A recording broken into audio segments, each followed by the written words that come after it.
प्यारे दोस्तों, आज की कहानी सुधा नाम की एक लड़की की है।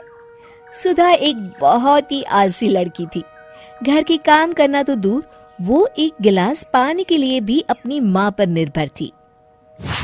अरे अब उठ भी जा नालायक, 10 बजे तक सोती रहती है। अरे कुछ तो घरेलू लड़कियों वाले लक्षण दिखा। सोने दो ना माँ, क्यों परेशान कर रही हो?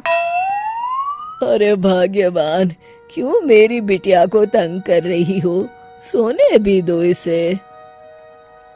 लो, बाप बेटी दोनों एक जैसे हैं। देख लेना, आपकी ये लाडली ससुराल जाके हमारी नाक कटाएगी। मैं कहती हूँ अब भी वक्त है, अपनी ये आदतें सुधार ले, वरना ससुराल में तेरी सास कान खींच कर तुझे सीधा करेगी। वही तुझे सबक सिखाएगी। दुनिया में आज तक कोई ऐसी सास पैदा नहीं हुई माँ, जो सुधा चोपड़ा को सबक सिखा सके। लेकिन होनी को कुछ और ही मंजूर था। सुधा की शादी एक ऐसे घर में हो जाती है जहां उसकी सास एक रिटायर्ड पुलिस वाली थी। अब कहानी में मजा आएगा। हाँ माँ, यहाँ सब बहुत अच्छा है। मेरे ससुराल के लोग भी ना बहुत मिलनसार हैं। ठीक है माँ, मुझे नींद आ रही है, फोन रखती हूँ माँ। ठीक सुबह 5 बजे।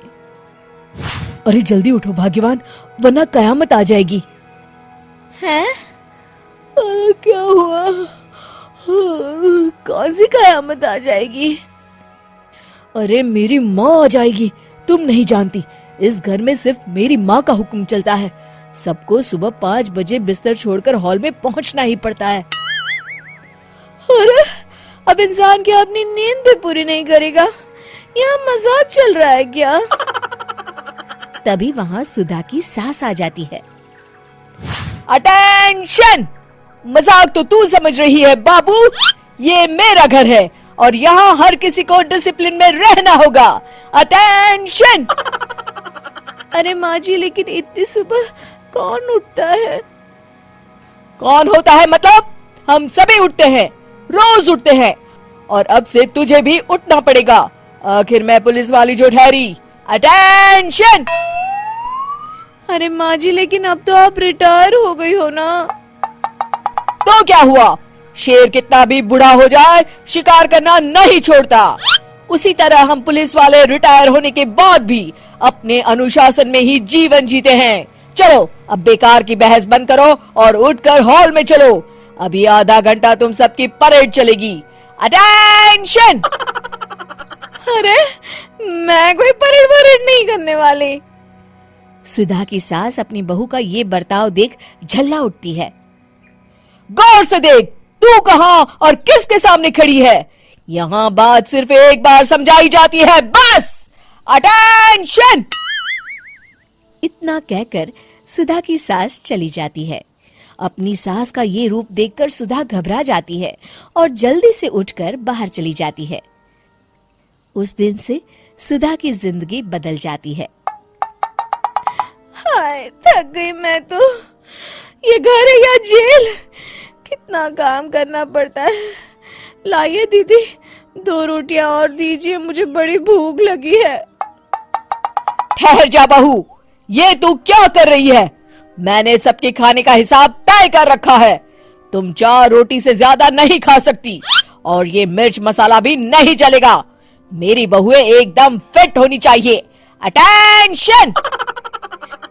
क्यों माँ जी, आप हमें दंगल में लड़ने के लिए तैयार कर रही हैं क्या? क्या कर रही हो सुधा? माँ जी को मजाक बिल्कुल पसंद नहीं है। चुप करके खाना खा लो, इसी में भलाई है। इस तरह धीरे धीरे सुधा अपने सास के रंग में पूरी तरह रंग जाती है, लेकिन इसका उल्टा ही असर पड़ता है। सुधा अपनी सास से भी ज्यादा अनुशासन की पक्की हो जाती है। सुधा की सास तो सबको 5 बजे उठाती थी, लेकिन सुधा सबको 4 बजे ही उठा देती थी। दूसरी तरफ सुधा की सास की उम्र भी हो चलती है। माँ जी, आजकल आप सुबह उठने में बहुत आनाकानी करती हैं। मुझे ये सब बिल्कुल पसंद नहीं है। अरे बहू, मैं तेरे हाथ जोड़ती हूँ, भगवान के लिए अब मुझे छोड़ दे। इतने सवेरे उठना और कसरत करना अब मेरे बस की बात नहीं है। माँ जी, आप मैदान छोड़ के भाग रही हैं। आप तो पुलिस वाली हैं। अटेंशन।